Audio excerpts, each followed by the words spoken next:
In today's episode of Beyond the Logo, we are going to discuss the pitfalls and the benefits of co-branding. We're going to take a look at goals, alignment, positioning, values, and ethics, and how you can leverage a co-branding partnership. Especially this time of the year, we are looking at co-branding and also looking into the new year. So what are some of the tips and tricks around co-branding? We're going to discuss that today. Don't go away. We'll be right back.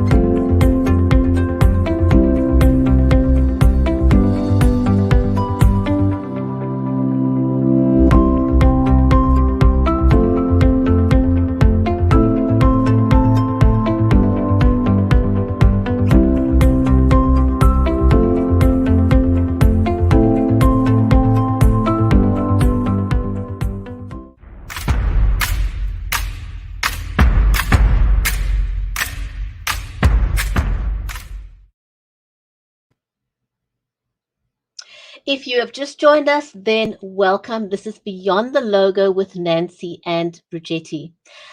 I'm your co-host, Brigetti Limbada from Cape Town in South Africa, and our live stream is made possible by StreamYard, Lockhart Marketing, and BeLive Media.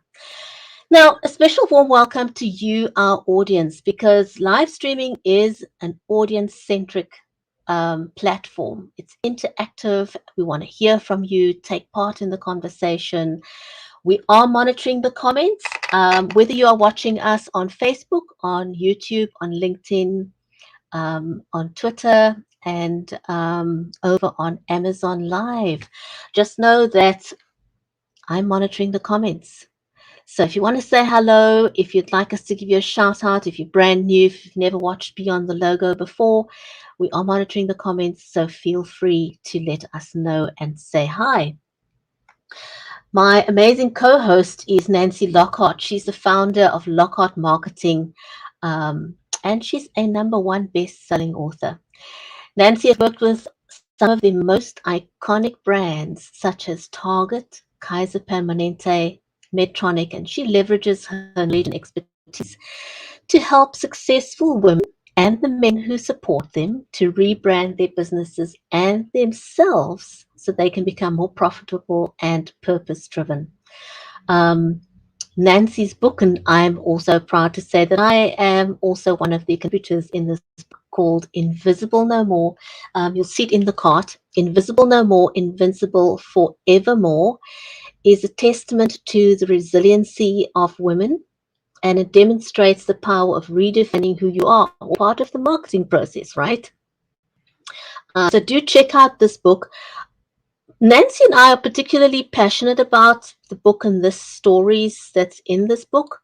And the reason for that is that all the proceeds from this book is going to a nonprofit that helps women get on their feet. That profit is called Dress for Success. So if you go out and you buy a copy of this book, as I said, it is in the cart if you are watching us over on Amazon Live. All the proceeds goes to Dress for Success. So do check out this book, Invisible No More, Invincible Forevermore. It's got stories of 29 women around the globe who have overcome some sort of adversity. So do check that out. Nancy's also the executive advisor for the University of California, Santa Barbara Customer Experience Program. Nancy comes with a wealth of experience, and you will see why as we go into our presentation for today.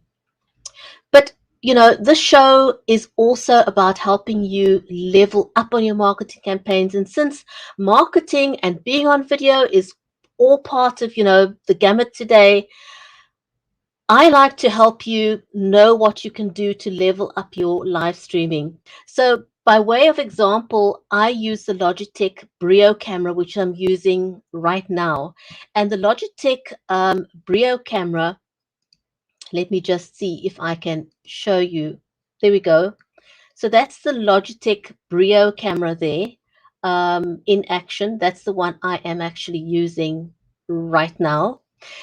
That Logitech Brio camera has got a technology that is trademarked called Right Light and HDR, which means that no matter what your lighting conditions, you always look great. I mean, who doesn't want that, right? So you don't have to struggle around with getting lots of lighting.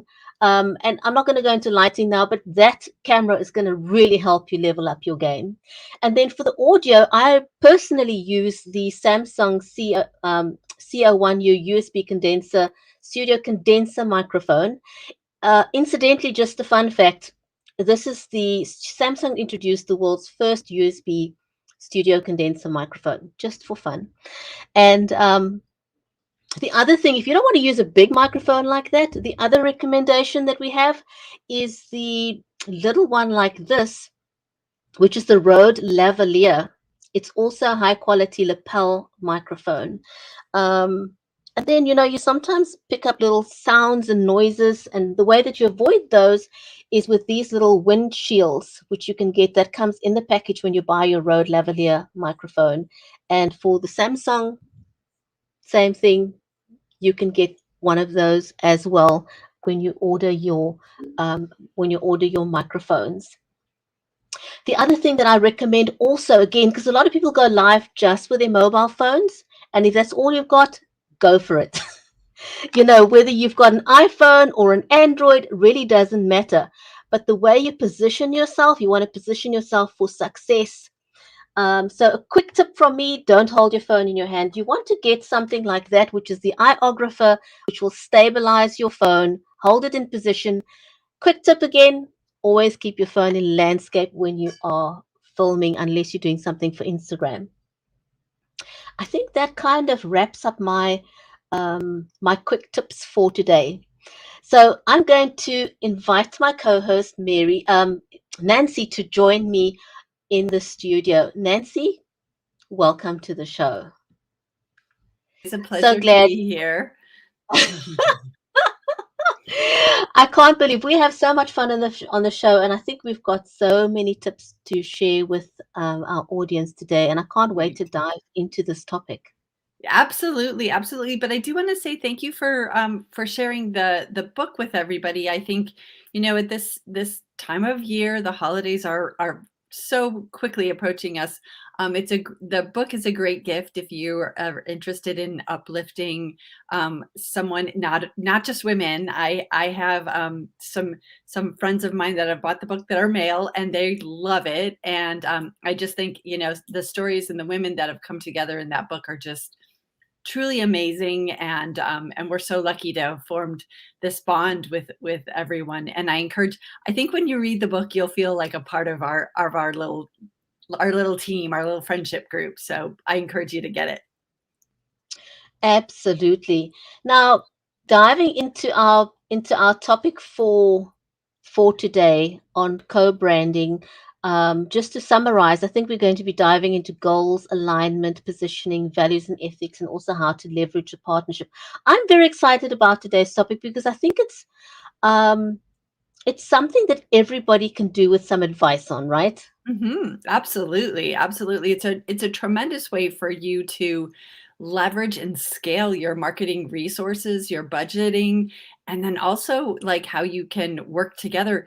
Even we have an example of competitors working together for a cause that's really good. So it's amazing the power that you when you come together and demonstrate the ability to form those kind of friendships with another brand and make revenue, profits, and also build your reputation. Mm, absolutely, absolutely.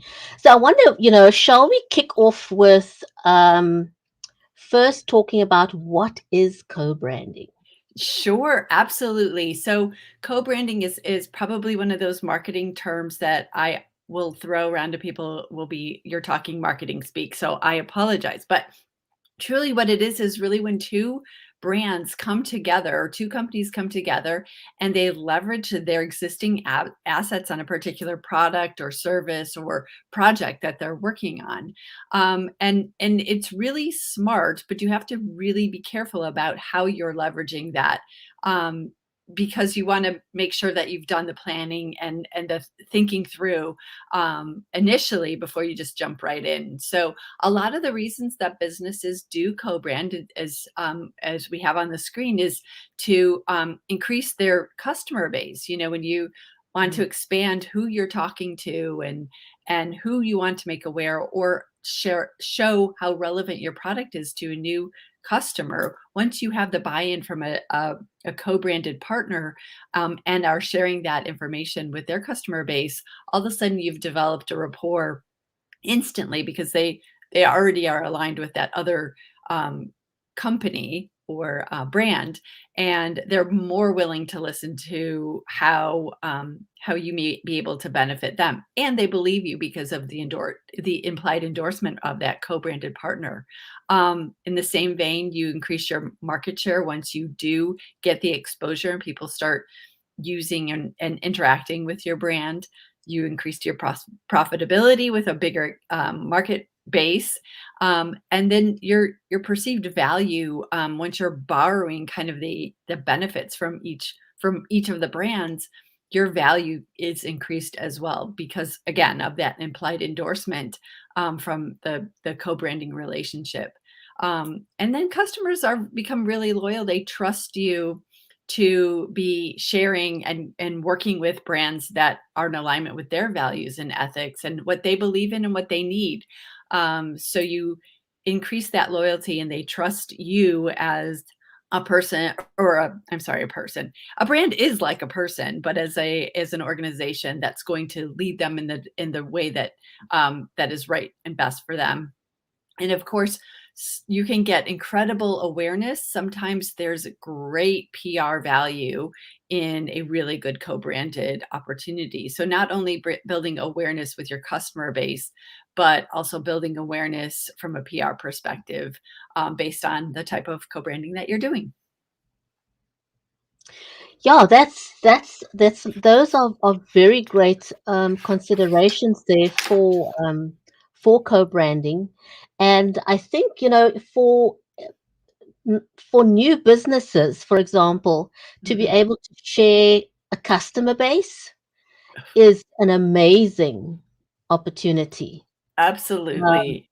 Yes, it is. It is. And that's one of the considerations and the things you need to think about is who you are and who you're partnering with and the type of reach that you're going to get, and then the roles that you play together in order to expand that reach. So if you're brand new and you have a really, uh, breakthrough product or service, and you want to pitch that to a similar company, but not, maybe not the same, but a similar company that has a similar audience base or values base, it's a great opportunity to get instant credibility and awareness and curiosity build for your particular target.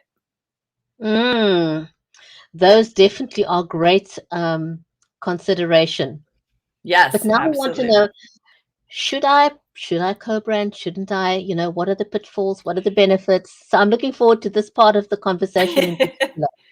Absolutely. Well, it's a really important thing. I'm extolling the virtues of co-branding, and I 1000% back it up. But it's important to be strategic about your co-branding, who you're co-branding with, why you're co-branding, when you're co-branding, and who your target audience is. So you can't just jump into a co-branding situation without thoroughly thinking through what you're going to market with. And we do actually have an example, as we often do have examples of really great co-branding and some that probably could have been better strategically planned out, had the two companies come together with going through some of the tips that we have today. Well, I guess it's like any relationship, isn't it? You want to make sure who you get into, you want to make sure who you get into bed with, because it can Absolutely. either be a really great alliance where you both benefit from, and you want to make sure that both parties are going to benefit, from that relationship. You don't want to make it one-sided, because then the relationship's not going to be so great. You want to make sure that you're evenly yoked with your partner, as I said, any relationship. If it's unevenly yoked, someone's going to walk away feeling that they've been done in. Right. And you don't want that, because I think one always wants to be forward thinking. You want to look at possible future co-branding efforts as well. So you want to make sure that you've got your ducks in a row, as they say, I guess. Absolutely, absolutely. I love that analogy. It can very much be like dating, right? You can go on a blind date, but do a little research before you commit, and then maybe just go for coffee. Don't commit to a weekend away. Right. I'll get off the dating Exactly. analogy, but just but it is kind of fun. So just a couple stats. Co-branding is a very viable business objective for our marketing objective for businesses. I pulled a couple of these stats. 54% of businesses believe that partnerships drive 20% of their revenues. And that's quite a significant number. Over half of businesses are really considering that to be a big chunk of their overall revenue piece for their annual plans. And then you see that 74% of businesses rate their partnerships as a very high priority in driving their marketing efforts. So you have your revenue drive build, and then you also have just your overall awareness and marketing efforts, which is even a more significant statistic there, that you have quite a lot of attention being paid to this concept of working together. Which, isn't that a nice thing to be thinking about, how we can all work together to benefit all of our businesses, ourselves, and our revenue, and hopefully like being able to share the amazing products and services that we have. Oh, absolutely. I couldn't agree more. I think we discussed this last in our previous episode.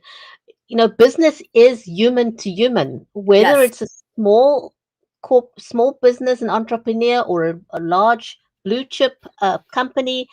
It's about the people in the end. Um, absolutely.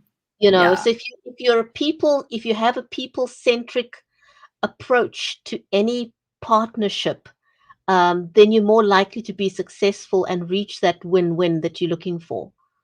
Absolutely. And okay, I said I wasn't going to bring it up, but in dating, you want to hang out with someone that's going to enhance you, make you happy, make you fulfilled. And we want to think about, our businesses coming together. There's kind of a third party involved in that with our customers and our clients, but we want to delight them and delight ourselves. It's such a joy to be able to bring a quality product and service to our clients, and to know that even beyond revenue and profits, although those are very important, but to be able to go, God, I did a good thing. I added a good service or product to the world at large. So coming together can even, exponentially broaden that. Yeah, absolutely. Shall I jump in? Yes, yes, do. So one of the things, and okay, again, you can leverage this in your dating life if you want to. But who do you partner with? Basically, we alluded to some of this, and maybe this is a little too technical on the dating scene, but in business, you want to agree on the goals of your partnership. Why are you coming together? What is the In purpose? dating, you do the same, right? Exactly. Well, I'm no Well, you dating should. expert. Well, you It's been should. a while, but but you should. Yes, think about what do you want out of this particular partnership, and are you launching a new product? Are you generating awareness? Some of the things that we talked about with the benefits, but to make sure that you have that, like when you're coming together, that you're agreeing on those particular goals. And you might want to do like particular they're called CPIs, like cost per lead, revenue generation. What's the incremental revenue gain that you'll get by investing your time and your resources and your reputation into this partnership? So setting up some of those goals is going to be super important. Also to address, like you said, Brigetti, that you don't want to feel like you're going into a partnership without being very clear about what the roles that you guys are going to play and how you're going to benefit from that. What is the goals that you want to reach, like a mutual beneficial goal. And it doesn't necessarily mean that the partnership has to be between, like, two small businesses. It can be a larger business and a smaller business coming together, but to understand exactly, what each of those partnerships, what each of those partners is going to gain by being in that partnership is really important. And then I think, there's some elements of understanding how those two organizations' customers align across the partnering brands to make sure you understand their customer base, your customer base, and how, if you think of kind of a Venn diagram where you have the two circles and then there's the crossover, like where you guys cross over and where you can leverage your unique attributes or unique customers into this partnerships to draw in and drive that larger market base. So the I think customer part of it is really important. I want to just echo what you're saying there. I think the customer alignment is a huge part of this exercise, because the idea is to draw in more customers, not to drive away or to Ex- alienate your existing customers. So that's a big consideration. Exactly. And so that's a great point in kind of understanding how um, we call it elastic. How much will your current customer be like okay with you partnering with this particular brand? And that also kind of goes into the next 2 points of understanding your brand positioning and then their brand positioning and how they complement one another, so that it's not something that would alienate any of your customer base, but again, draw it, to go like, oh, that's so cool how they're coming together. I hadn't thought about this in this way or this in that way. Broadening people's perspectives, not alienating them. And then also, I mean, at the very core is make sure your brand values are aligned, because if you're not in alignment, some things could come back and really and alienate customers that you have. So that's a great point. And I think it's super important to think more broadly than just how much product can we move, how much revenue can we gain. And then talking about those two organizations, it might be two different sized organizations, but getting really clear about your brand scale and reach and agreeing on how you can equitably leverage that reach for both brands, so that you understand what you're giving, what you're getting on both sides of the coin, and being really transparent about it. The biggest thing you can do when setting up a partnership like this is to be super transparent, to be thinking of, anticipating how this could go to market. Now, oftentimes you can't anticipate things, and hopefully with all the work that you've done up to that point, it's a nice surprise of like, wow, we didn't even realize the impact that this would have, but how wonderful for us. But it really, that results in really good planning and being transparent and working in partnership, just like dating, right? Just like dating. And I was just thinking, just listening to you now, I was thinking, how important would you say is it for both brands who partner to also have an exit strategy if it's not received well by the clients of either of the two brands? Because that can happen. The one thing I Yes. thought we could discuss in a future episode is how the advent of social media and citizen journalism has affected the way that we market. Because we're dealing with situations we've never seen before. Never have we Yes. had so much or such easy access to citizen journalism as we have now. And, if somebody sways your audience, you have to work really hard at steering that ship. So I think it's a great conversation for us to have at some point as well. Absolutely, absolutely, and that's an excellent point.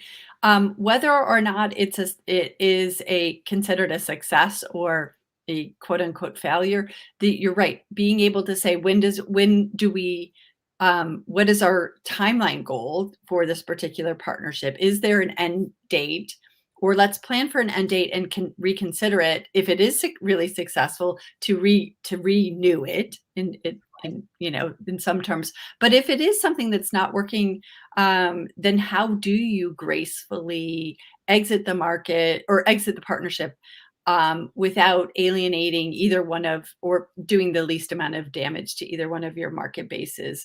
But it is part of that planning process, and that's an excellent point that you bring up, is to think through, how does this particular connection, partnership end? Does it have an end date, or is this an existing product that will continue on until we decide not to? Yeah, or extend. If the Exactly. partnership is Yeah. working very well, do we have, how do we extend it? How long do we extend it for? How long can we ride the wave? You know. Absolutely, and I think in some of the examples, we do see some pretty innovative partnerships that have continued to extend and expand as well. So it's a great point. Thank you, Brigetti. So shall we dive into some of the examples? Let's go into our examples. So this one, Taco Bell and Doritos.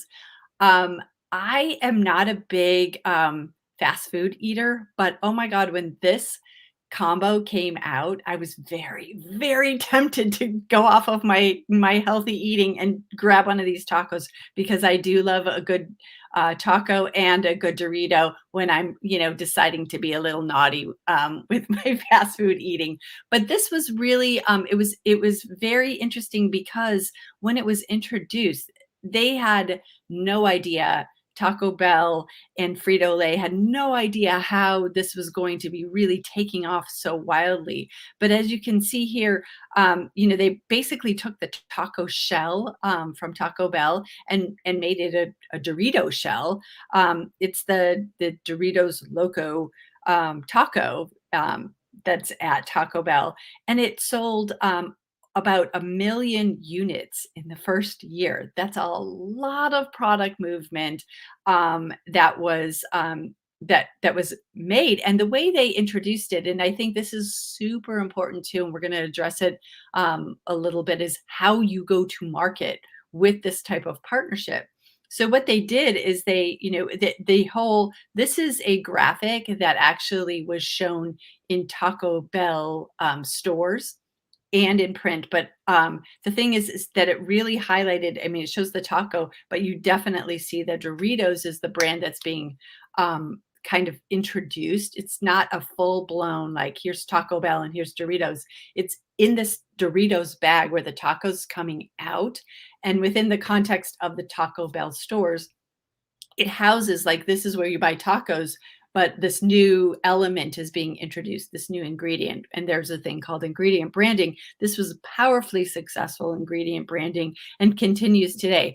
And along the lines of product extensions, they've also extended some of the Doritos. They've done a Cool Ranch taco. They've done some other varieties of like side dishes with the Doritos brands. So this was really innovative. It's back in my college days, I remember like taking tacos and just crushing up the Doritos and like mixing it all together. So this is really capitalizing on the audience that's pretty core between the two, but making it really easy for you to just grab one of these instead of having to go buy a Dorito bag and your taco and crunching it up together. You just get it all in one. And again, it was wildly successful.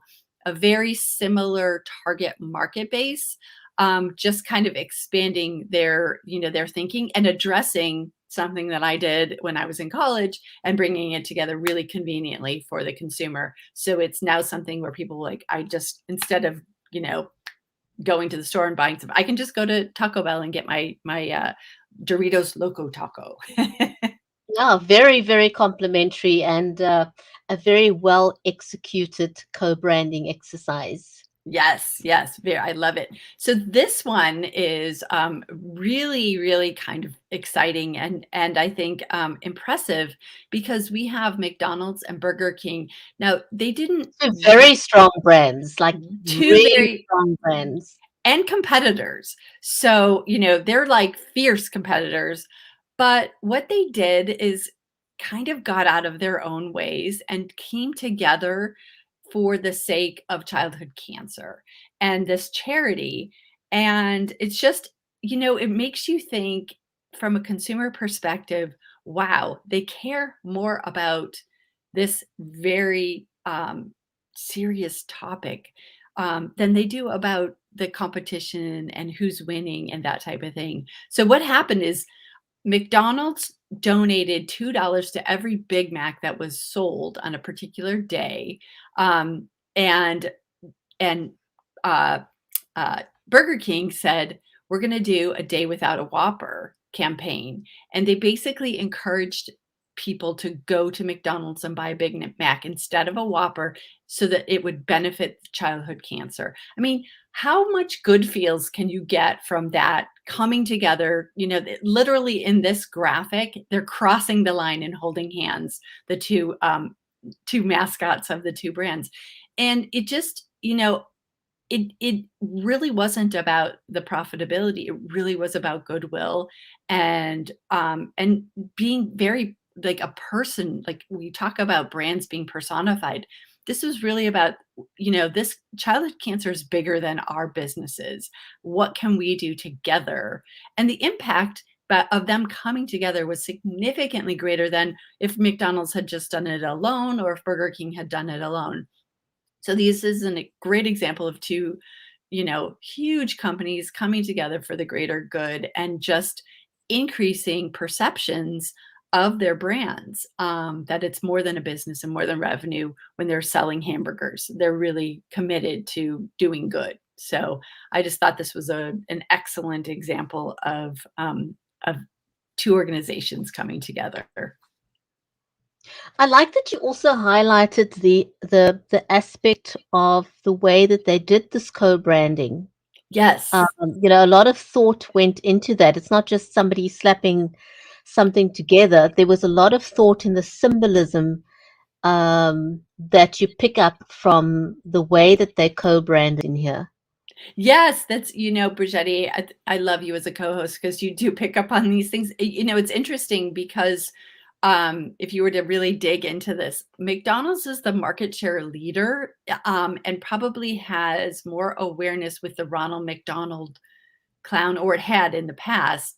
And so when you see the Burger King, he actually has a Burger King ring on. So I that noticed that. really, I yeah, couldn't help noticing that.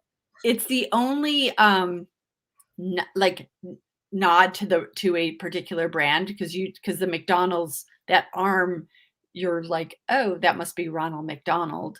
The Burger King arm, that the uniform of the king may not be as established, and I think that was a mutually agreed upon, talking about going back to planning, like who goes first, who speaks what symbols are put on, where does a brand show up or not show up.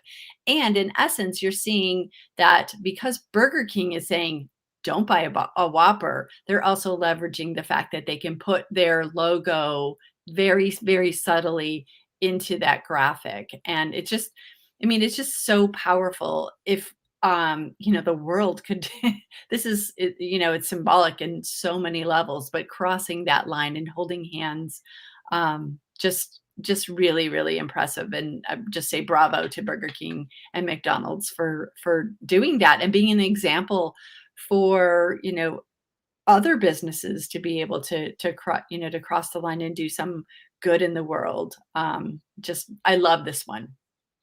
Yeah, the branding is totally amazing in there. Just everything in that picture, Mhm. is not an accident. It's Eh, it's mhm. it's it's an execution of note. I was thinking while we were talking, I was thinking of something that KFC does, for example, that is so on point. When you go through the drive out, they don't ask you if you want to donate to children that are less fortunate. They've got a saying, which is they ask you every single time you go through the drive out, they say, how many children would you like to feed today? Oh, oh my gosh, that's so Brilliant. That's really smart. How do you say no to that? Or how do you I know, say it's like, none? None today. how I'll do just feed myself. how do you Very say no to that? I thought, my goodness, that was some brilliant marketing there to yes. achieve something really, really good, you know? Yeah. And another great point that you bring up is the training of the staff that's interacting with the public and how to position that question. That isn't by accident that they're asking it in that way. And so, kudos to KFC for positioning it in that way, so that I'm sure that their donations that they generated through that have increased significantly because of the way they position that. So, great Absolutely. point. Great point. Um, so this next one is an interesting one because um, while there is great overlap in the two organizations, CoverGirl and Lucasfilms, who produces the Star Wars movies, um, they're close, but the Star Wars movies tend to skew more male, and CoverGirl tends to skew more female. And a lot of that, is we're, I guess becoming more aware. A lot of that's, kind of crossing lines now, where we see a lot of more men using makeup and women are diehard Star Wars fans. But in this particular instance, the Star Wars film was being promoted, and CoverGirl decided, like, let's partner, because what we can do is focus on the makeup between the two different sides of the film, the light side, light, the good versus the evil, the light makeup versus the dark makeup, but demonstrating, you see it on screen, and you start to say, oh, I love how they did this or that, and you can, oh, I can buy CoverGirl and play with that if you're at the movie. Or, it's also a great way if a guy is like, let's go to a movie. I want to see the Star Wars movie, and the girl's rolling her eyes. Now she has a reason, like, to go. Or the guy who's not interested in Star Wars, or whatever the combination is. But it really broadens the thinking behind going to that movie, because now you're seeing something that's like executing makeup in a different way. So I think it was just really, really clever, that they leverage these two brands that were kind of unlikely to come together, but they do have a similar target base, just kind of a little bit skewed, male female differently. And so now this kind of bridges that gap more strategically. So I really like this, and it's interesting also because, once again, when you're looking at how the brands are placed, this is a pretty evenly, placed branding, but you do have CoverGirl at the top. This particular ad is for makeup, not for the movie. However, it does nod to the movie. So the CoverGirl brand in this particular execution is the one that's speaking and saying, hey, from this movie, there's some really cool makeup tricks that you can use, and here's the makeup to use it. We can sell you that. So having that conversation where CoverGirl's coming, and speaking initially, versus it being Star Wars. Oh yeah, and if you want to make, try some of the makeup looks that we have on in the movie execution, try CoverGirl. So it's really important to understand, when you're co-branding, like, who's talking first, who's doing the introduction. In this particular execution, it's a print ad for CoverGirl, leveraging the Star Wars looks within the movie. Yeah, they've done particularly well on this one as well, Yes, So yeah, definitely absolutely. definitely a great example. Yes. So I must have been hungry when I was putting this together, because we have another. I was hungry and thinking about dating. No, I'm kidding. But maybe hungry. But this ELF and Chipotle, really kind of another one of those surprising unions, because ELF is eyes, lips, and face, and it's a makeup company. Well, I guess I'm thinking about makeup too, because we just did a makeup one too. But the Chipotle restaurant, what they did is they came together, and they were really, they're both very focused on the target, the Gen Z audience, but to bring the two together and think about the Chipotle food as a makeup possibility or a makeup palette was something pretty ingenious and a bit risky. Because if you think about, why would I be putting, yeah, well, I guess guacamole, you can do face masks, but to go out with it, or, fries or something like that, or chips. But what they did is they leveraged the coloring of the Chipotle. I don't know if you've been there, but they have kind of a bar where you can get different seasonings. So the makeup case actually is meant to look like the silver um, table where people would get different kinds of salsas and guacamole or seasonings. So and then they leverage the taco shells and different the beans, that type of thing, in the makeup colors.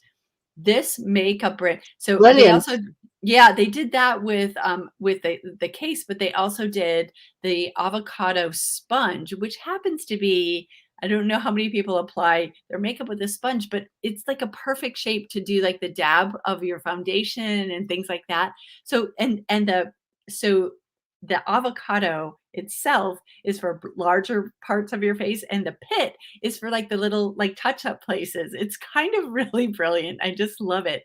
And then they have this really it's like this spicy lip gloss, which actually when you put it on your lips, it kind of tingles. So it really is very clever of how they leveraged the elements of the food with, the makeup, kind of, how you use your makeup. So that was just, how the elf package it. It's ELF. I always call it elf. I guess I drop the dots.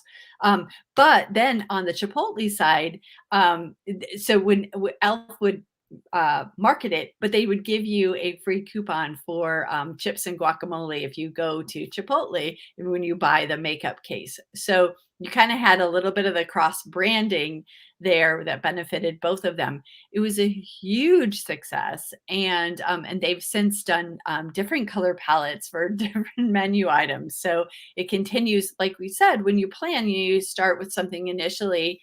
You determine, okay, what determines success, what, how much revenue, exposure, that type of thing, the goals that we've set up, what determines success, and then makes us go like, well, do we reevaluate this partnership and continue that on with other products and services. So really that was a fun example.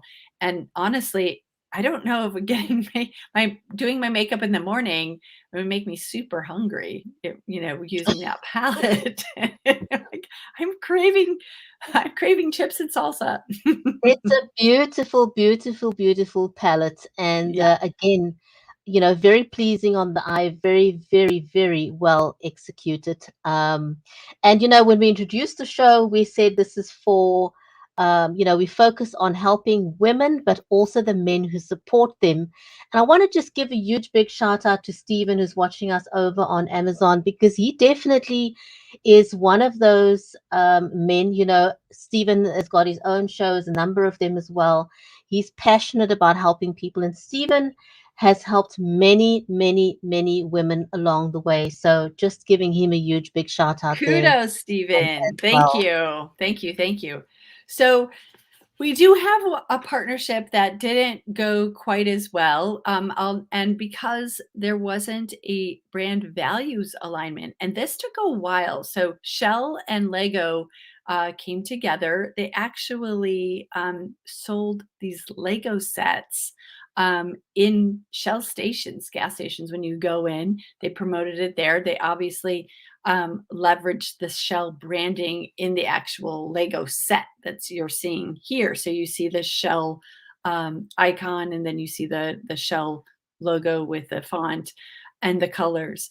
However, and this was a long-standing partnership where Lego was able to distribute the sets in untraditional places like the gas station. But it really was a cool way. You're visiting a gas station and you like Legos, and you're you go in to use the bathroom, and you're like, a little kid, or you think about, hey, my child or my friend or whatever would really like this Lego set. They love Legos. How cute that it's Shell.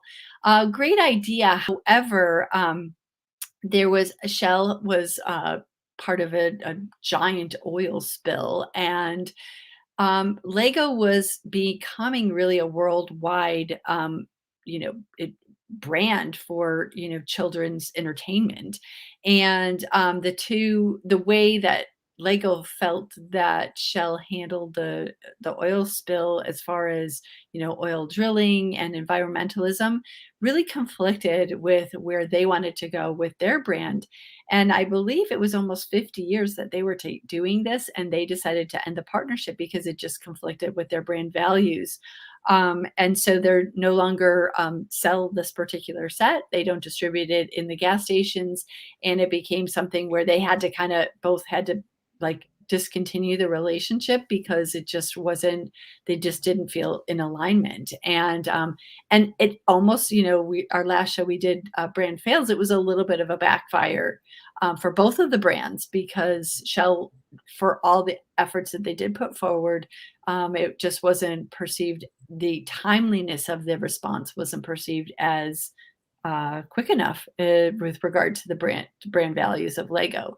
And so that relationship discontinued. So it's super, super, super important to be able to, understand those core values, the foundational elements of your brand, and how they align. Now, one could argue, how would they know that some terrible disaster was going to occur? It's difficult, but in those cases, you really want to be thoughtful about anything that might happen on both sides of your brand reputation, and how you handle that when you're thinking about going forward. You certainly don't want a negative repercussion to happen because of a co-branding relationship. And that's why it's important to have an exit strategy, because Yes. you never know what can happen. You may be, Shell at the moment is in hot water in South Africa, Oh, for yeah. example. Mhm. Because they're busy looking for oil on the coastline, and they're blasting the seabed, Yes. every single day, um, on this exploration, which is going to last, I think, for a year. I'm speaking under correction, but something like that. So there's a huge environmental outcry in South Africa at the moment, against Shell. So, what do you do when you have a partnership with somebody and they don't disclose plans that they had afoot? Uh, Mhm. you know, what do you do then if things do go pear-shaped? How do you exit gracefully? But I was also thinking a lot, even if things, I mean, life happens to Right. anyone. Life can happen to a brand in the same way that it happens to us as individuals. But I Absolutely. think the key thing is, how you handle that is Yes. going to have a huge impact. Exactly, and that's where, I encourage people to go back and listen to our Brand Fails, show from, 2 weeks ago, because it really is about being, life happens. It is about being transparent, and I think Lego really just said, "We discontinued this partnership because our brand values didn't align, and we, believe we're very, strong believers and supporters, and part of our brand values is environmentalism." And there wasn't a whole lot that Shell really, Shell kind of sort of just discontinued quietly that partnership. I mean, but they were the ones that were kind of responsible for that negative connection. And so I think it was Lego's responsibility to kind of create that distance and say, this is why, this particular partnership isn't anymore. But it also truly, truly is an opportunity for Lego to reinforce their commitment to the environment because of it. So, like we talked last time about, sometimes those brand fails, you do have an opportunity to rebound and to reinforce what's important to you and reinforce the choices that you make, which can also, while the partnership could be something that has a backlash, if you can leverage that backlash into a place where it reinforces the reason why you've made, it was good for business. Once again, a lot of, not a lot, a couple of these examples were, this may not be the best for business, aka the Burger King and McDonald's thing.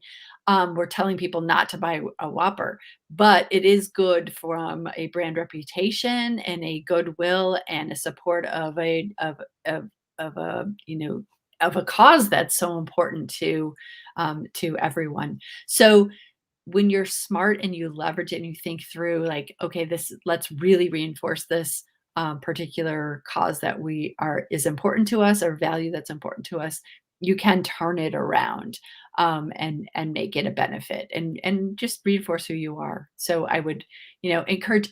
It's really, really, really important to plan, to be thinking through. You may think it's a great idea to partner with somebody, but make sure you sit down and take the time to plan and think about how things are going to work with the two brands that are coming together. And if you think through it very carefully, you're bound to be successful and smart and build more market share. So in the question of yes or no, I say yes, but plan for co-branding. And I think I also just want to throw in there, if you're on the fence and thinking, should I invest in a really good brand or marketing manager? Yes, you do. Yes, You do, because yes. that brand manager is going to save your bacon when things go pear-shaped. Yes, absolutely, absolutely. So we wanted to go a little bit into how to go, some advice on how to go to market when you're okay. So you've done the planning and you said, okay, we're going to, potentially work with this partner. So how do you, when we talked about the, CoverGirl and Lucasfilms, how they went to market, or who talks first in that way. If you're again thinking about your brand as a human being and you're going to go to a party with this brand. So if Brigetti and I are going to a party, she's taking me to a holiday party. Well, I'm certainly not going to walk in there and be like, hey, it's Nancy. People are like, who are you? But if Brigetti introduces me to her friends, then I instantly have the credibility because I'm Brigetti's friend. And because, now they're like, well, she likes her. So, and it's the proper placement of how to communicate with your audience. So we wanted to do just a little bit of an overview. I've worked on several brands like co-branding and going to market and what that looks like. And these are some of the factors that are super important. So revenue, does your partner brand or the extension of your product or service have a direct revenue generating responsibility? So does that one entity, product or service, have you set specific goals for that to generate revenue in and of itself? The market perception, again, the values, do they align? What is the new coming together offering? Does that generate a differentiated point of view? So if you're thinking about your partner brand, do they have a point of view that you would like to leverage and bring forward that will help determine how you go to market with that? Also competitive.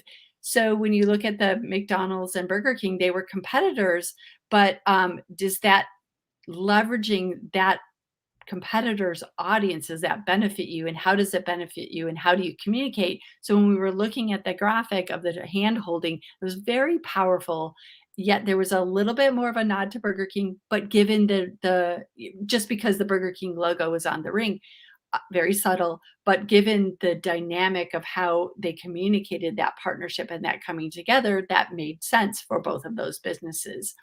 Also, is your partner brand responsible for some of the equity flow? And are they infusing something unique into this particular partnership where they're investing in it? So to consider that.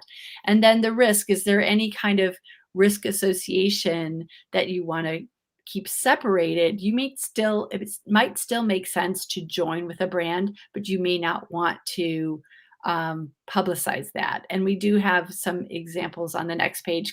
These are elements that are really important to consider when you're how you're presenting yourself going to market. So this is a decision tree that kind of goes through those different elements, and then examples of different ways of going to market in a co-branding situation. And I won't go through each of the iterations. I'll go right to the examples. It's pretty straightforward to go through the yes and no and the dots. But we have the examples of a standalone brand. So going through those revenue, market perception, values, competitive, equity flow, and risk, so what happened was GTE and Bell Atlantic came together. They merged companies and came together. And going through all of that, they determined we're going to make a brand new brand coming together. Now, this is a little bit different than a pure co-branding. These are companies merging together, but it really is, at the core foundation, two companies coming together to reinvent themselves as a new brand. So the new brand was Verizon. They wanted to kind of say, we want to reestablish ourselves. So it's determining, and going through that, like, okay, this company has this reputation, this company has this reputation. Coming together brings us value, but in a way that we want to kind of be reinvented and not leverage the old equities that were in both of those organizations. So that's a standalone brand. We have the next is kind of a pure co-brand example where you have Crest and Scope coming together. So you have Crest toothpaste, Scope mouthwash coming together in a product, but it's not a product. The product itself goes to market much more effectively if you're leveraging those two brands together. So you've got the Scope infused into the Crest toothpaste, which makes it something, that is unique. And you see that it's very evenly packaged there. You have pretty much a dividing line between the two of the two products coming together and going to market in that way. You do have to be careful with that and make sure, again, really clear understanding of how you're going to market and how you're going to brand and what are each of the parties' responsibilities if you're going to do a strict divided in half co-brand.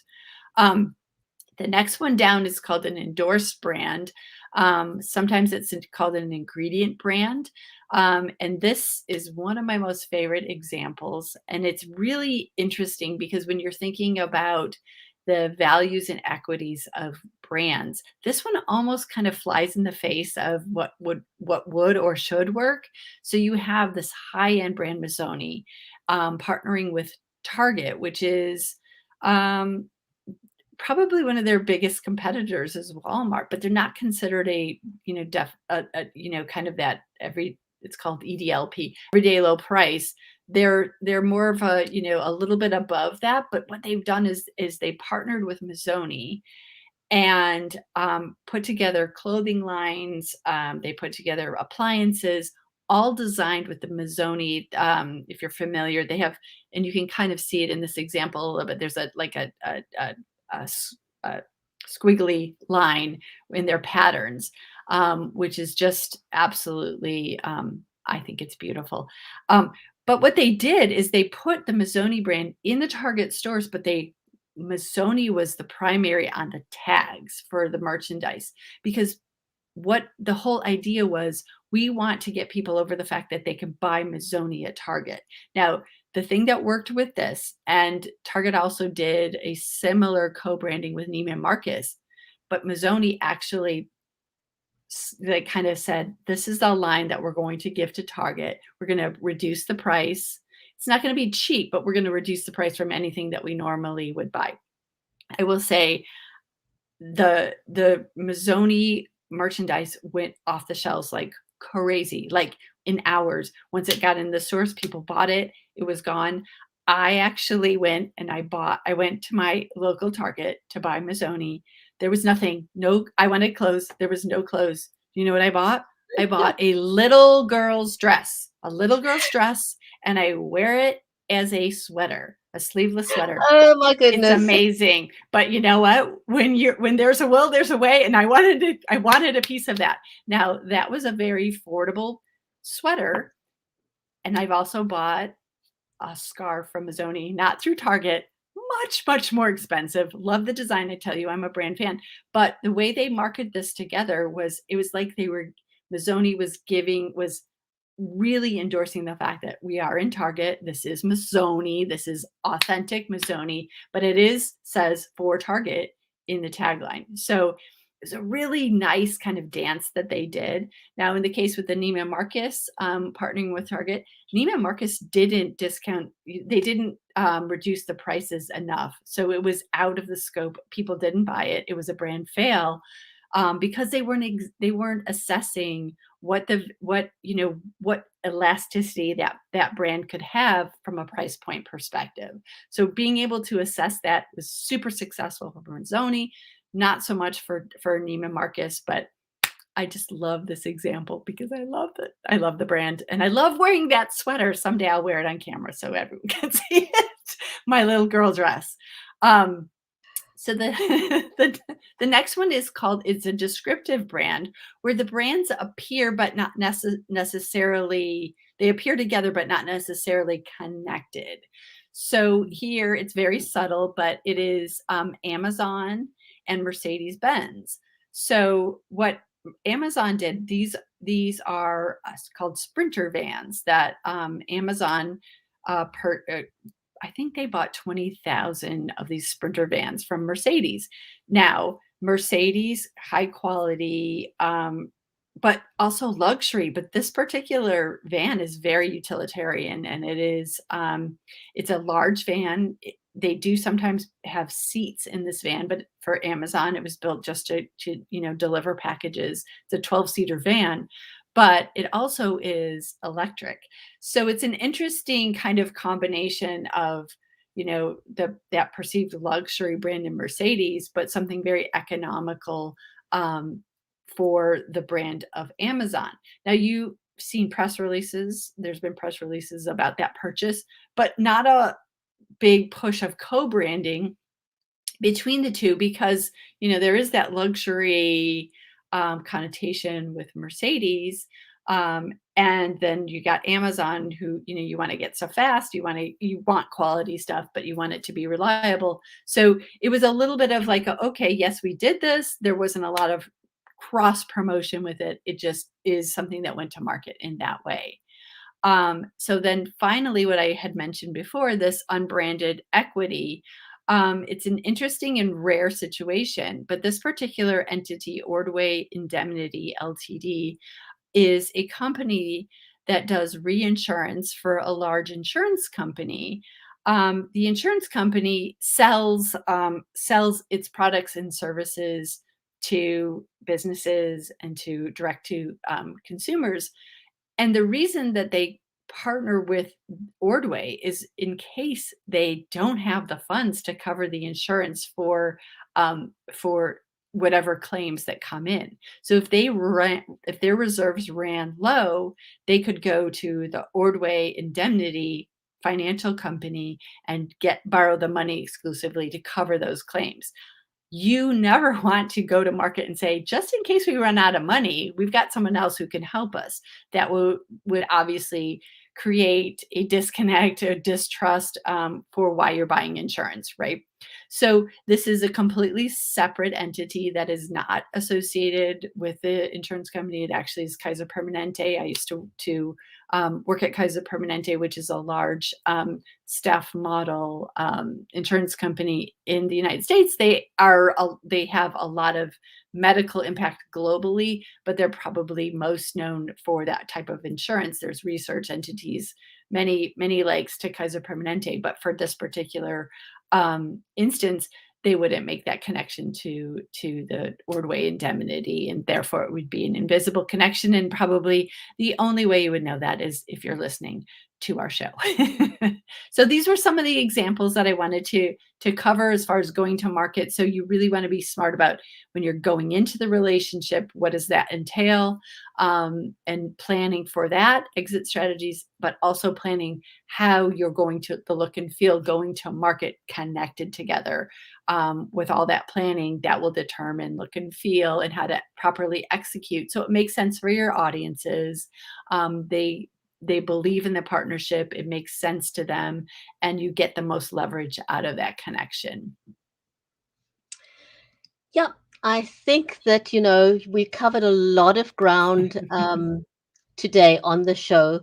So for anyone who is catching the show on the replay, if you missed it live, what we covered today under co-branding was goals, alignment, positioning, values and ethics, and then how to leverage a co-branding partnership. We spoke about the fails and the benefits of co-branding. So some great tips and tricks that we shared on the show. So if you missed it live, do watch the entire show to get the benefit of all those amazing tips that we shared today. But to our live audience, a huge big shout out to our audience on Facebook, on LinkedIn, on YouTube, on Twitter, and also over on Amazon Live. A huge big thank you to everyone. We appreciate you and we'll see you on the next show. Take care and stay safe. Until next time. Bye.